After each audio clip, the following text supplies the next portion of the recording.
Halo semuanya, perkenalkan nama saya Fidensia Delvi Rafael dari Pendidikan Kimia kelas B Angkatan 2020 dengan NIM K33 278.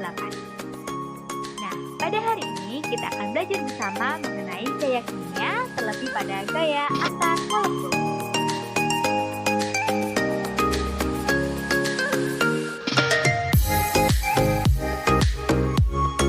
Nah, sebelum mempelajari lebih jauh, kita pelajari dulu sih apa sih itu pengertian dari gaya antar molekul. Nah, gaya antar molekul adalah gaya tarik-menarik antar molekul yang saling berdekatan. Gaya antar molekul berbeda dengan ikatan kimia loh. Kalau ikatan kimia seperti ikatan ionik, kovalen, dan logam, semuanya adalah ikatan antar atom dalam membentuk molekul. Nah, kalau sedangkan gaya antar molekul adalah gaya tarik antar molekul yang satu dengan molekul yang lain. Pada prinsipnya, gaya ini merupakan gaya elektrostatik yang terjadi di antara molekul-molekul yang saling terpisah satu sama lain. Nah, gimana nih? Udah pada paham kan apa itu gaya antar molekul? Nah, selanjutnya kita lanjut ke pengaruh gaya antar molekul. Nah, gaya antar molekul ini memiliki pengaruh yang cukup besar loh terhadap sifat fisik suatu senyawa. Beberapa di antaranya adalah titik didih, titik beku, kelarutan, dan juga kerapatan. Nah, banyak sekali ya ternyata gaya antar molekul ini berpengaruh pada titik didih, titik beku, kelarutan, juga kerapatan. Contohnya seperti apa sih? Nah, misalnya peristiwa tegangan permukaan yang terjadi pada air. Peristiwa ini menunjukkan adanya gaya antar molekul berupa gaya kohesi atau gaya yang terjadi antara molekul-molekul yang serupa. Nah, pengaruh inilah yang sebenarnya yang membuat laba-laba dan jarum besi di atas air dapat tertahan oleh air yang ada di bawahnya. Nah, selanjutnya yaitu macam-macam gaya antar molekul. Nah, gaya antar molekul ini dibagi menjadi dua loh. Yang pertama gaya van der Waals dan yang kedua ikatan hidrogen. Di mana gaya van der Waals dibagi lagi menjadi dua, yaitu gaya dipol dan juga gaya London.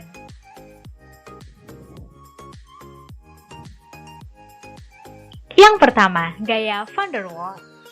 Nah, apa sih itu gaya van der Waals? Nah, gaya van der Waals ini dapat terjadi pada molekul-molekul yang bersifat polar maupun non-polar yang diakibatkan oleh adanya tolakan timbal balik antara awan elektron pada atom.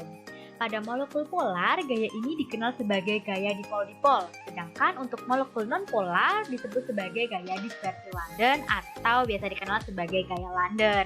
Nah, sehingga gaya van der Waals itu merupakan gaya tarik antar dipol pada molekul polar. Molekul polar memiliki ujung-ujung yang muatannya berlawanan. Ketika dikumpulkan, maka molekul polar akan mengatur dirinya atau membentuk formasi sedemikian hingga ujung yang bermuatan positif akan berdekatan dengan ujung yang bermuatan negatif dari molekul lain. Tapi tentu saja formasinya tidak statis atau tetap. Kenapa? Karena sebenarnya molekul itu selalu bergerak dan bertumbukan atau bertabrakan. Nah, yang selanjutnya, ini ada salah satu contoh dari gaya van der Waals. Nah, gaya van der Waals diperlihatkan dengan garis merah putus-putus seperti ini. Yang terlihat pada layar, nah ini adalah gaya van der Waals. Nah, kekuatan gaya tarik antara dipol ini biasanya lebih lemah dari kekuatan ikatan ionik atau kovalen. Kekuatannya hanya 1% dari ikatan. Kekuatannya juga akan berkurang dengan cepat bila jarak antar dipol makin besar. Jadi semakin besar jarak antar dipol, maka kekuatannya itu akan semakin lemah. Jadi gaya van der Waals ini suatu molekul akan lebih kuat pada fase padat dibandingkan cair ataupun gas. Nah, yang selanjutnya gaya dipol-dipol atau turunan dari gaya van der Waals. Kan tadi gaya van der Waals dibagi menjadi dua ya, gaya dipol-dipol dan juga gaya London. Yang pertama ada gaya dipol-dipol. Nah, gaya dipol-dipol itu apa sih? Nah, gaya dipol-dipol adalah gaya yang terjadi antara molekul-molekul polar, yaitu molekul-molekul yang memiliki momen dipol di dalamnya. Sebenarnya, gaya ini merupakan gaya elektrostatik yang diakibatkan oleh pengaruh nilai keelektronegatifan dalam suatu unsur, sehingga besar momen dipolnya dipengaruhi oleh kekuatan gaya tarik antara muatan positif dan muatan negatif dalam suatu senyawa. Nah, contohnya, dapat kita lihat perbedaan momen dipol yang terjadi pada senyawa CO2 dan H2O. Nah, ini ada gambar dan juga momen dipol dari senyawa CO2, di mana momen dipol dari senyawa CO2 itu adalah 0. Ini ada juga gambar dari H2O dan momen dipol dari H2O itu adalah 1,85 dipol.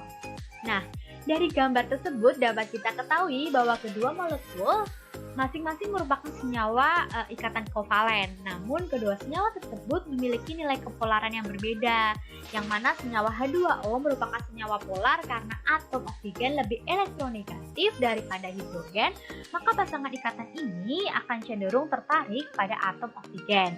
Sedangkan untuk senyawa CO2 merupakan senyawa nonpolar, yang mana ikatan kovalen terjadi pada senyawa ini tidak memiliki perbedaan elektronegativitas yang terlalu jauh atau daya tarik kanan sama-sama, daya tarik kiri kanannya sama-sama kuat. Jadi semakin besar perbedaan keelektronegatifan, maka semakin besar pula momen dipolnya yang mengakibatkan senyawa tersebut bersifat polar. Seperti itu. Lanjut ya. Ke yang kedua ada gaya London. Jadi ini adalah gaya Van der Waals tadi dibagi menjadi dua ya, yang gaya dipol-dipol, yang kedua ada gaya London.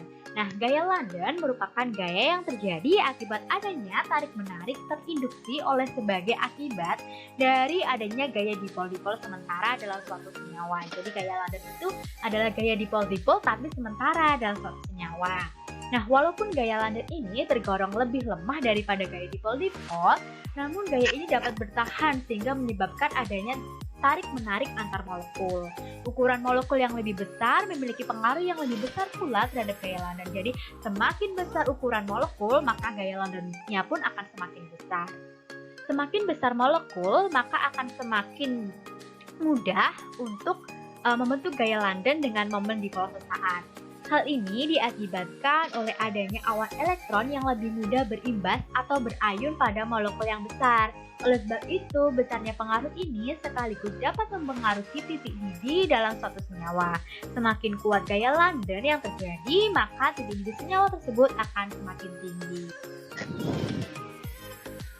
Oke, untuk lebih jelasnya dapat dilihat pada gambar berikut. Nah, ini adalah keadaan normal elektron tersebar di permukaan molekul dan terbentuknya gaya London pada molekul nonpolar. Nah, ketika dipol sesaat terjadi, akan timbul pula gaya London garis biru putus. Ketika dipol hilang, gaya London pun juga hilang. Jadi, gaya London ini sangat dipengaruhi oleh gaya dipol. Oke, apa sih yang menyebabkan kekuatan gaya London? Nah, kekuatan gaya London ini bergantung pada berbagai faktor loh. Yang pertama ada kerumitan molekul dan yang kedua ada ukuran molekul. Kerumitan molekul di mana makin rumit molekul atau MR-nya semakin besar, maka gaya London itu akan makin kuat. Yang kedua ukuran molekul di mana makin besar ukuran molekul, maka gaya London juga semakin kuat. Seperti yang udah disampaikan tadi ya. Hal ini dikarenakan apa sih? Dikarenakan molekul besar lebih mudah terpolarisasi sehingga dipol sesaat lebih mudah terjadi. Oke, yang selanjutnya ada ikatan hidrogen. Jadi kan tadi gaya antar molekul itu dibagi menjadi dua ya. Yang pertama gaya Van der Waals dan yang kedua adalah ikatan hidrogen. Nah, apa sih itu ikatan hidrogen? Nah, ikatan hidrogen adalah ikatan yang terbentuk dari interaksi antara molekul yang mengandung unsur N, O, dan F, khususnya pada unsur-unsur yang memiliki nilai elektronegatif yang lebih besar. Nah, ini salah satu contohnya ya pada N, O, dan F. Ini contoh gambarnya pada molekul H2O seperti itu. Nah, ikatan hidrogen itu diperlihatkan pada garis merah putus-putus. Di sini garisnya hijau ya, hijau putus-putus. Nah, meskipun tidak terlalu kuat, ikatan hidrogen tersebar di seluruh molekul. Inilah sebabnya air atau H2O memiliki titik didih yang relatif lebih tinggi bila dibandingkan dengan senyawa lain dengan berat molekul Mr yang hampir sama. Sebut misalnya CO2, misal kita bandingin antara H2O dengan CO2, ini titik didihnya gitu kan. Nah, dalam suhu kamar itu kan berwujud gas ya, CO2, sedangkan air H2O dengan berat molekul lebih kecil Mr18 pada suhu kamar masih berada pada fase cair. Jadi makanya H2O itu memiliki titik didih yang lebih tinggi. Oke, yang selanjutnya adalah contoh senyawa polar sederhana yang mengandung ikatan hidrogen dapat kita lihat pada molekul air dan alkohol. Pada kedua senyawa tersebut memiliki unsur O dan H yang masing-masing menimbulkan adanya gaya tarik-menarik antar molekul seperti terlihat pada gambar di bawah ini. Mana kita lihat gambarnya? Nah, ini ada metanol atau pada gugus alkohol ya. CH3OH ini metanol dan juga pada air atau H2O. Nah, kekuatan tarikan pada ikatan hidrogen ini mempengaruhi titik didih suatu senyawa, di mana semakin kuat ikatan hidrogen yang terjadi, maka akan semakin tinggi titik didih pada senyawa tersebut. Jadi diingat ya, bahwa semakin kuat ikatan hidrogen, maka semakin tinggi titik didihnya. Nah, sekian pembelajaran kita hari ini mengenai gaya kimia, terlebih pada gaya antar molekul. Semoga bermanfaat. Terima kasih.